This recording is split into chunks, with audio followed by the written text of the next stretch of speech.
Think you know the whole story? Turns out you were probably taught the half-truth. Welcome to Half-Truths. Close your eyes for a moment and picture Marie Curie. What do you see? Maybe it's a black and white photograph from a history textbook.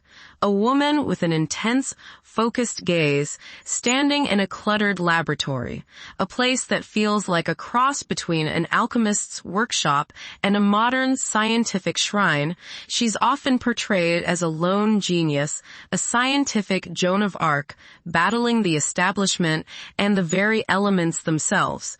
And in our collective memory, her story always has the same perfect, tragic ending.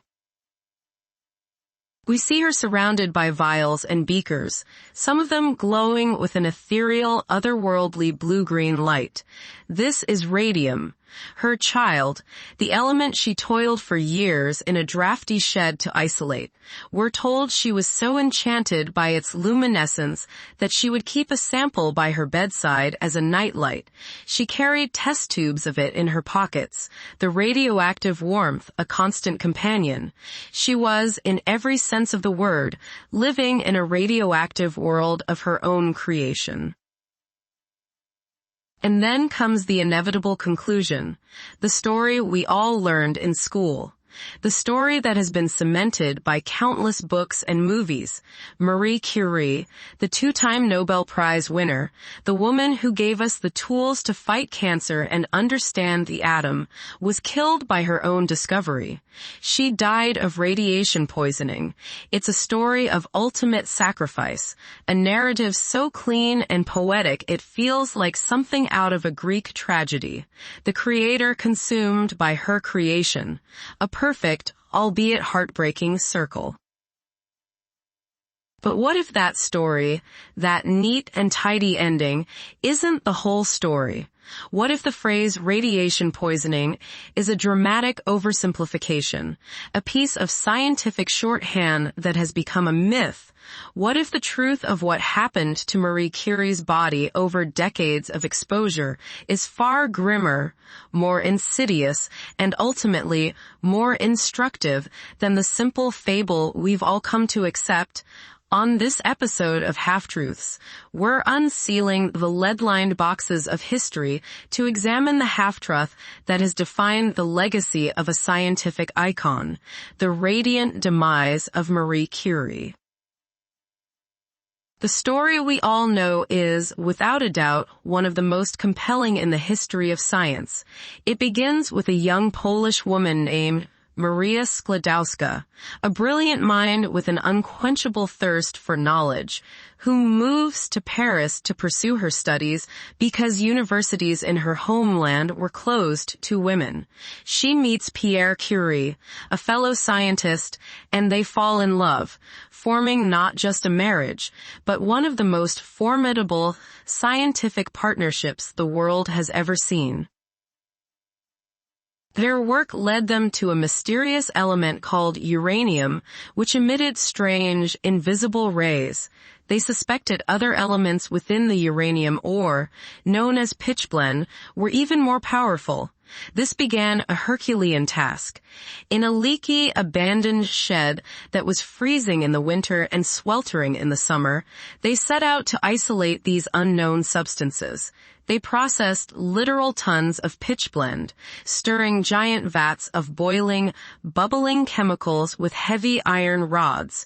It was grueling, backbreaking physical labor, far from the sterile, automated labs we imagine today.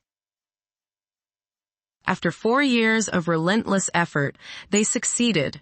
They had isolated 2 new elements. The first, she named polonium in honor of her beloved, oppressed homeland. The second was radium, from the Latin word radius, meaning ray. And radium was astonishing. It was millions of times more radioactive than uranium. It glowed in the dark, a constant source of light and heat, seemingly defying the known laws of physics by creating energy from nothing. Marie Curie would later describe the sight of their lab at night, with the glowing tubes arranged on the tables, as one of the most beautiful memories of her life. She called them faint fairy lights. This is the heroic part of the story we love to tell. The triumph of intellect and perseverance. But woven into this narrative of discovery is the ever-present danger. The Curies were constantly ill. They suffered from fatigue, from aches and pains, from what they called rheumatism. Marie's hands were famously chapped, burned, and scarred from handling the radium crystals. She suffered a miscarriage that was likely due to the intense radiation. Pierre was once said to have purposefully burned his own arm with a radium sample just to study its effects on living tissue. He noted with scientific detachment that the wound took more than a month to heal. They were swimming in an ocean of radiation, and they had no idea of its true danger. In fact, for a time, radium was seen as a miracle cure. It was infused into toothpaste, cosmetics, drinking water, and even chocolate, all sold with promises of vitality and health. The irony is staggering. While the world was enthusiastically embracing radium as a health tonic, its discoverers were slowly being broken down by it. The story culminates in 1934. At the age of 66, after decades of declining health, Marie Curie dies. The cause, everyone agrees, was her life's work. The fairy lights had a dark side. The thing she brought into the world had taken her out of it. And the simple, powerful explanation that echoed through history was radiation poisoning. This story is so persistent because it's a perfect narrative. It gives her death meaning, framing it as the ultimate sacrifice for human knowledge. She isn't just a victim. She's a martyr. In our culture, we love stories of genius tinged with tragedy. Van Gogh and his ear, Mozart buried in a pauper's grave, and Marie Curie killed by the very rays she discovered.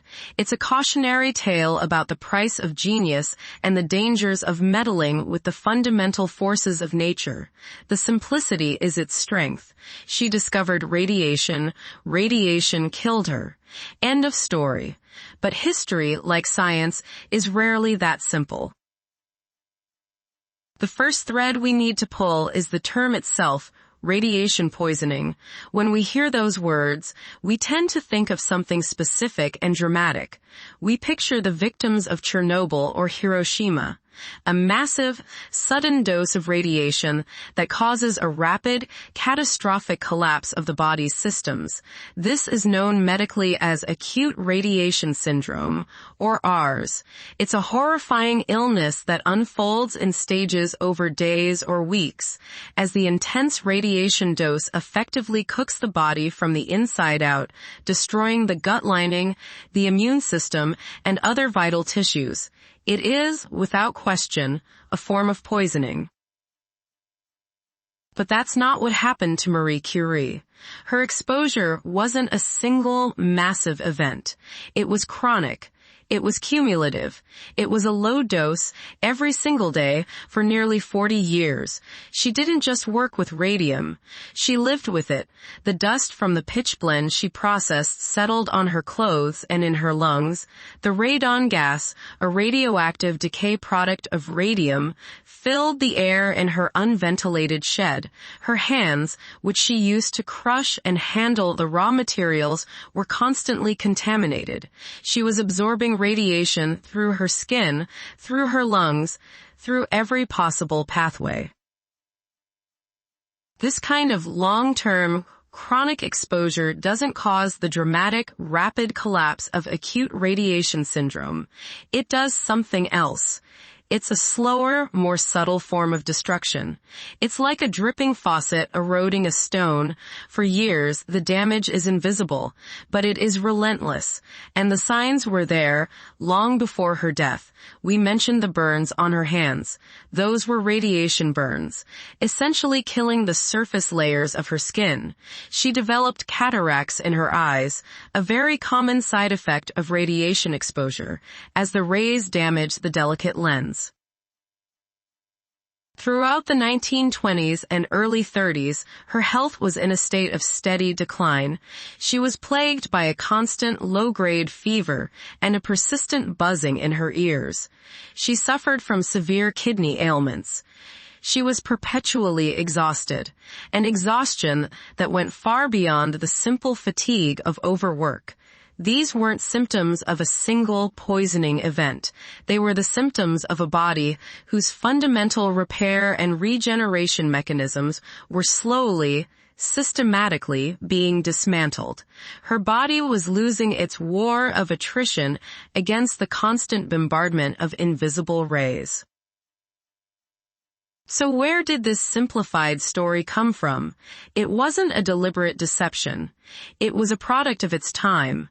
When Curie died in 1934, the full, nuanced understanding of the long-term effects of radiation was still in its infancy. The world knew that her work was dangerous and that it had taken a toll on her. Her death was immediately and correctly linked to her lifetime of exposure. Radiation poisoning became the natural, easy-to-understand shorthand for a complex medical reality that few could grasp at the time. This narrative was powerfully cemented by her daughter, Eve Curie. In 1937, she published the biography Madame Curie, an international bestseller that painted a deeply loving and heroic portrait of her mother. The book beautifully captures her mother's passion, genius, and sacrifice. But it's a daughter's tribute, not a medical textbook. It understandably frames her death in the most epic and tragic terms possible, solidifying the image of Curie as the martyr of science. The simplified cause of death fit the heroic narrative perfectly. And so, for generations, that's the story we've told. We chose the poetic tragedy over the messy, clinical truth. The real story, the one written on her death certificate, is both more specific and, in its own way, more terrifying. In the spring of 1934, Marie Curie's health took a final, dramatic turn. The fevers she had been battling for years grew worse. The exhaustion became profound. She finally agreed to be taken to a sanatorium in Saint-Salmaz, in the French Alps. The doctors there were initially puzzled. Her symptoms were ambiguous. They suspected tuberculosis, a common and often fatal disease at the time, but the tests came back negative. Her condition worsened rapidly. She was severely anemic, and her body seemed unable to fight off infection. On July 4, 1934, Marie Curie died. The physician in charge, Dr. Toby, performed an autopsy and concluded the true cause of death. It was not a vague radiation poisoning. The official diagnosis was aplastic pernicious anemia of rapid evolution. Let's break that down. Anemia means a deficiency of red blood cells which carry oxygen. Pernicious means harmful or deadly. And aplastic is the key. It means the bone marrow has stopped producing new blood cells. This is the real story.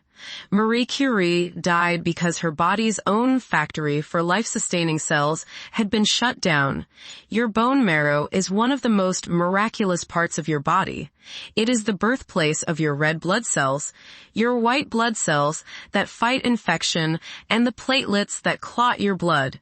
It is a bustling, vibrant engine of regeneration. And ionizing radiation, especially the powerful gamma rays emitted by radium, is exceptionally good at destroying it.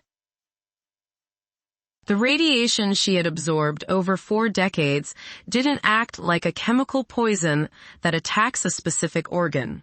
Instead, it acted like a saboteur, sneaking into the command center of her body's cellular production line.